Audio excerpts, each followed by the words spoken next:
अभिनंदन अधिरथ, अभिनंदन।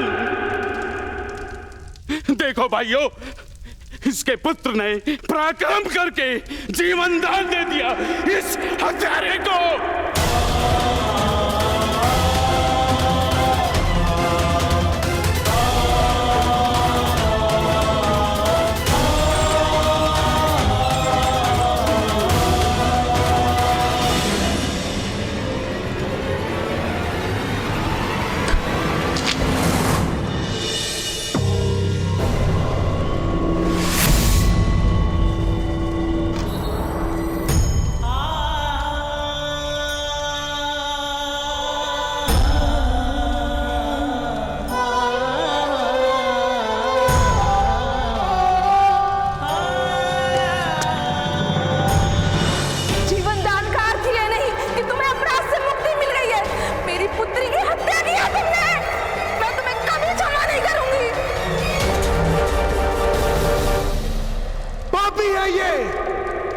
अपराधी है।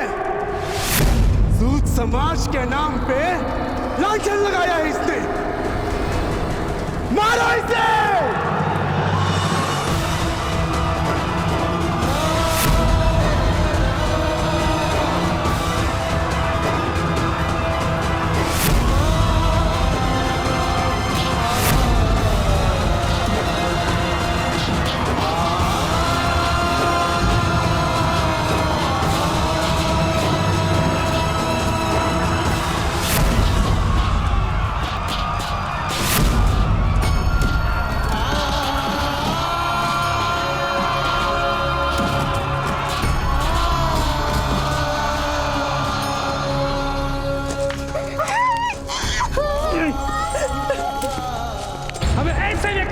समाज में नहीं रहना है। जा भाई जा, अपने परिवार को लेकर कहीं और चला जा।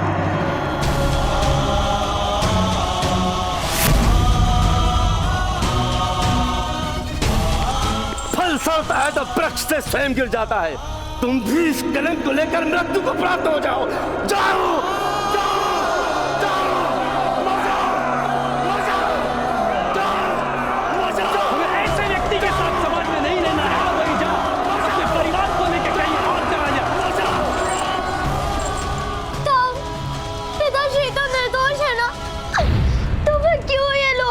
क्योंकि निर्दोषता सिद्ध करनी होती है पुत्र कर्ण। खोया हुआ सम्मान और कटा हुआ मस्तक फिर से प्राप्त नहीं होता।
वत्स गांधारी, तुम्हारा कल्याण।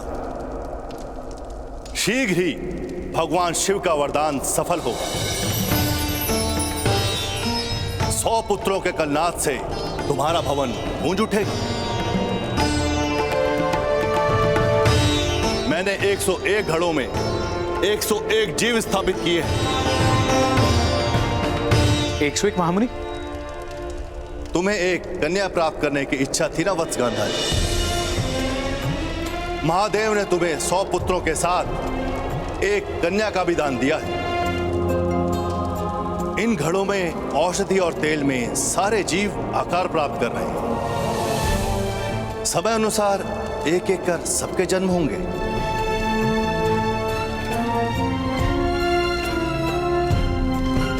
प्रणाम महामुनि। मेरी बहन के पुत्र शीघ्र ही जन्म लेंगे गांधार राज शकुनी। महामुनि, मेरा पुत्र मेरे पश्चात कुरुराष्ट्र का राजा तो बनेगा ना? पुत्र धृतराष्ट्र, तुम संतान प्राप्त करने का सुख भोगो। अपनी योजनाओं का भार अपनी संतान के सर रखकर उसके जीवन में क्यों महत्वाकांक्षाओं का विष घोल रहे हो? अभी तो वो जन्मा भी नहीं। समय से पूर्व समय की गति को जानना भी एक अभिशाप है। इसीलिए इस समय चिंताओं का त्याग करो वत्स। ये उत्सव का समय है।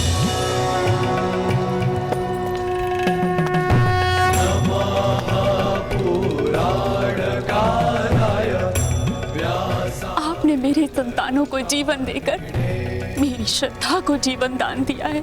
आपकी कृपा के इस ऋण से कैसे मुक्त हो पाऊंगी मैं? कृपा और ऋण, अगर कृपा का ऋण चढ़ता तो मनुष्य ईश्वर की कृपा के तले दबकर मर चुके होते। ऋण उपकार का चढ़ता है, कृपा का नहीं। तुम्हारे माथे पर यदि कोई ऋण है तो वो उस बालक का जो हमें यहां तक लेकर आया।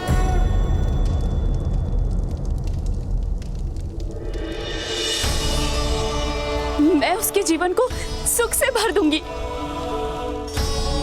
धन संपत्ति से परिपूर्ण कर दूंगी महामुनि। कुछ जीवन सदा ही रिक्त रहते हैं। स्वाति नक्षत्र में वर्षा की बूंद पीने की आस में जी रही सीप जैसे सागर में रहकर भी प्यासी रहती है। उस बालक को जिसकी आवश्यकता हो वो देने का प्रयत्न करना वत्स।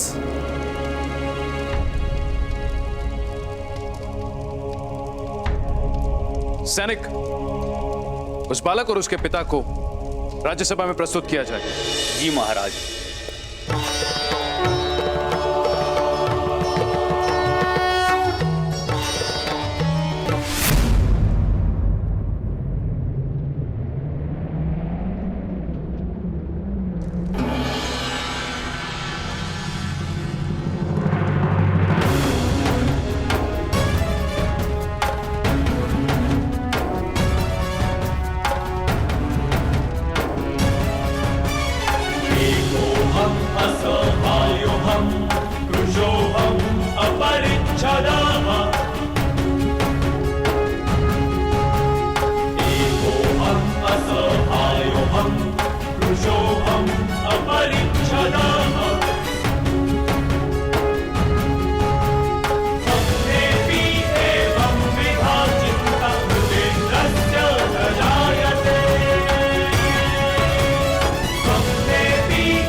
मेरे निकट आओ।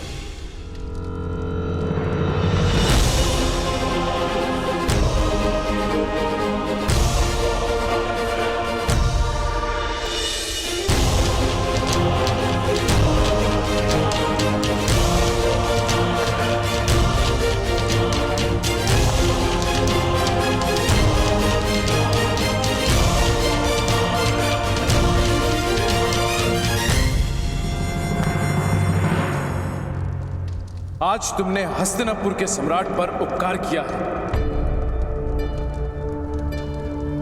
बताओ, क्या पुरस्कार प्राप्त करने की इच्छा है?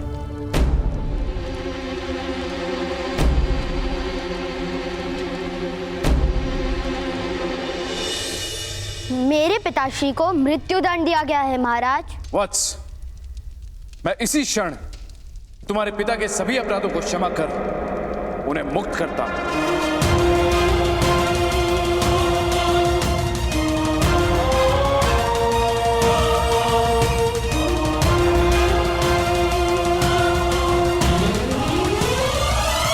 मैं पिताश्री की मुक्ति मांगने नहीं आया हूं महाराज।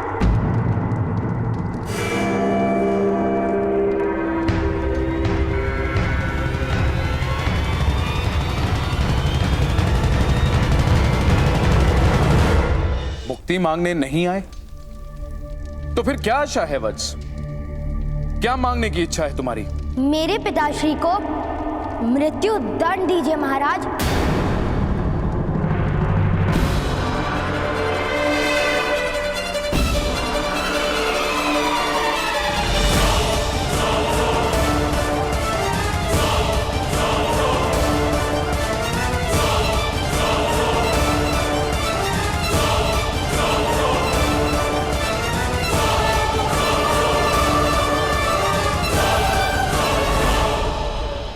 पुत्रकर्ण, ये तुम क्या कह रहे हो? मृत्युदंड? अपने पिता की मृत्यु की कामना करते हो? नहीं, उनके सम्मान की कामना करता हूँ। जब मैं महामुनि को लेने गया था, तब मेरे हृदय में केवल मेरे पिताश्री के जीवन का महत्व था, किंतु आज समझ में आया कि सम्मान से रिक्त जीवन और जल से रिक्त पौधे एक समान होते हैं।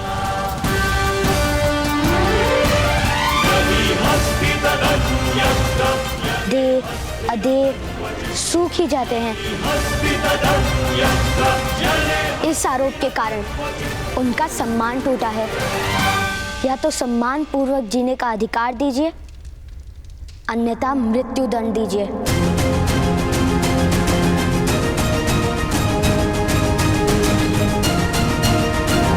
पुत्र, तुम अपने पिता से उनके जीवन का अधिकार छीन रहे हो। नहीं, मैं अपने पिता को सम्मान का अधिकार देने का प्रयत्न कर रहा हूं।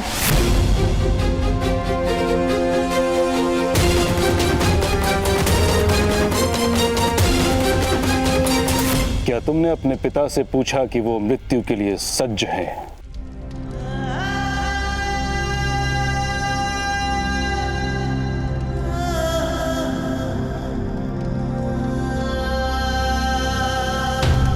मेरा मन मेरे पिताश्री की छाया है महोदय।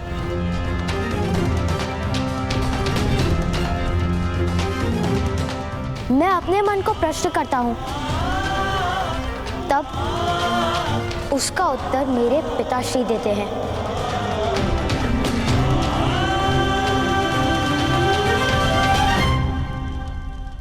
अद्भुत, अद्भुत हो तुम पुत्रकर्ण। सम्मान, अधिकार, इन दो शब्दों का अर्थ अधिकतर मनुष्य मृत्यु तक नहीं जान पाते।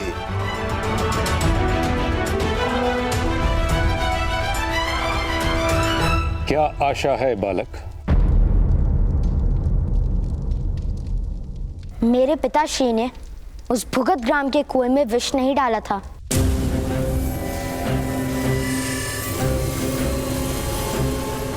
और यदि डाला था तो समग्र समाज के सामने सिद्ध कीजिए कि मेरे पिताश्री ने अपराध किया है।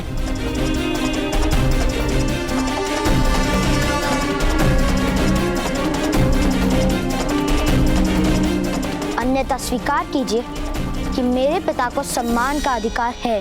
अपराध का निर्णय प्रमाणों पर आधारित होता है। तुम्हारे पास क्या प्रमाण है कि तुम्हारे पिता ने अपराध नहीं किया? जिसने वास्तव में अपराध किया है वही प्रमाण है कि मेरे पिता निर्दोष हैं।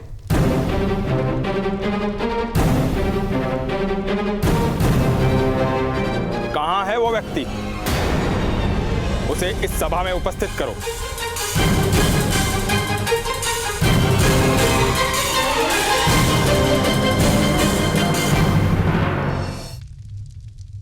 मैं नहीं जानता वो कौन है।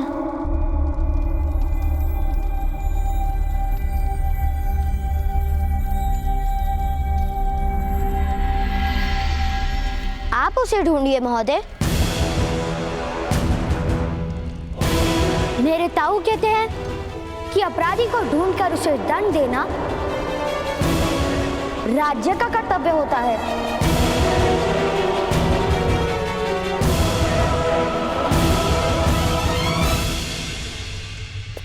उद्दंड हो तुम बालक। महामहिम, सत्य सदा उद्दंड ही होता है। असत्य को हाथ जोड़ने पड़ते हैं। जीवन दान मांग लो। अधिकार मांगोगे तो तुम्हारे पिता को अवश्य मृत्युदंड प्राप्त होगा।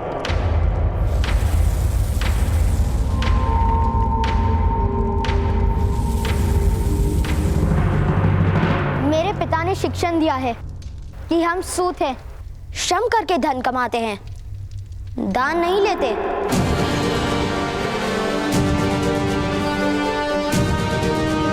फिर उनके जीवन का दान किस प्रकार ले सकता हूं मैं?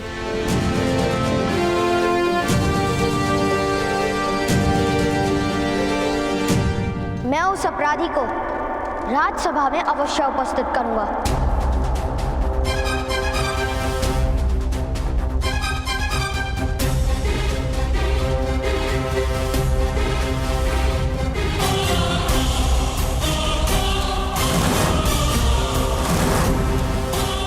यदि नहीं कर पाए तो मृत्यु अवश्य प्राप्त होगी, फिर दया नहीं दिखाई जाएगी। अपराध सिद्ध हो ही नहीं सकता महोदय। मुझे मेरे पिताश्री पर पूर्ण विश्वास है।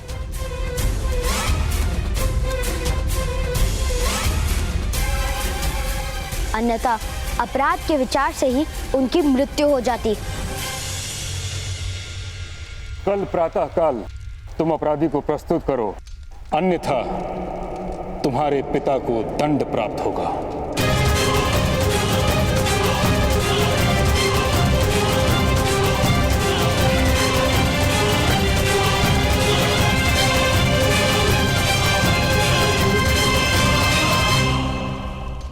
समय है, दान मांगो, अधिकार नहीं। मेरे ताऊ कहते हैं कि अधिकार तो ईश्वर देता है, मनुष्य तो केवल उसे स्वीकार करते हैं।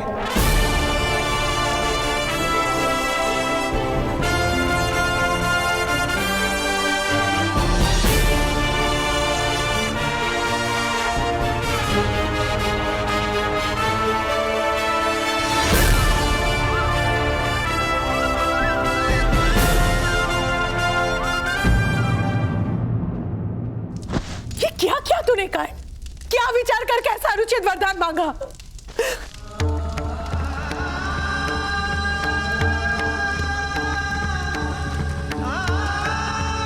पिताश्री की आंखें सदा आकाश को देखती थी,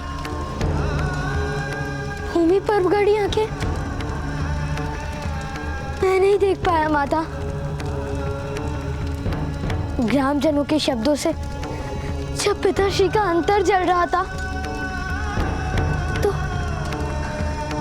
तो मुझे ऐसा प्रतीत हुआ कि समग्र सृष्टि जल रही है। और इसलिए तुमने अपने पिता के लिए मृत्यु दंड मांग लिया? नहीं माता, भ्राताश्री ने सम्मान का अधिकार मांगा है। सम्मान का अधिकार मांगा है? मूर्ख हो तुम दोनों। अरे सूत है हम, कौन से राजकुल में जन्मे हो जो सम्मान के अभ्यास जीवन भर किया होगा? न्याय मांगने चला, वो भी किससे? उन क्षत्रियों से, ऊंचे वर्ण के समाज से, अरे जो हमें क्षमा तक नहीं करते, उनसे न्याय मांगने चला। विषैले नाक से आलिंगन की आशा कौन करता है? कर इस तरह तो तुमने जीते जी अपने पिता की चिता जला दी।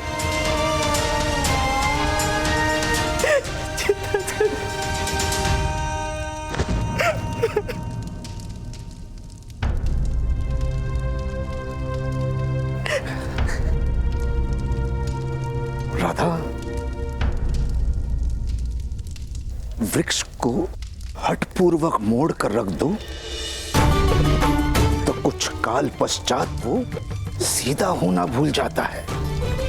तुम्हारी स्थिति ऐसी ही है। हमारे समाज की स्थिति ऐसी है, हमें सम्मान और स्वतंत्रता का मूल्य ही अब समझ में नहीं आता। किसने मांगी स्वतंत्रता आपसे? किसे अपने जीवन से पीड़ा है? केवल आपको। जेठ जी, जिन्हें सुख के स्वप्न देखने में रुचि है, उनकी निद्रा तोड़ने का यज्ञ क्यों आरंभ किया आपने? और उस यज्ञ में मेरे आर्य की बलि क्यों देना चाहते हैं आप? नहीं माता, पिताश्री का बलिदान नहीं होगा। भ्राताश्री पे विश्वास रखिए।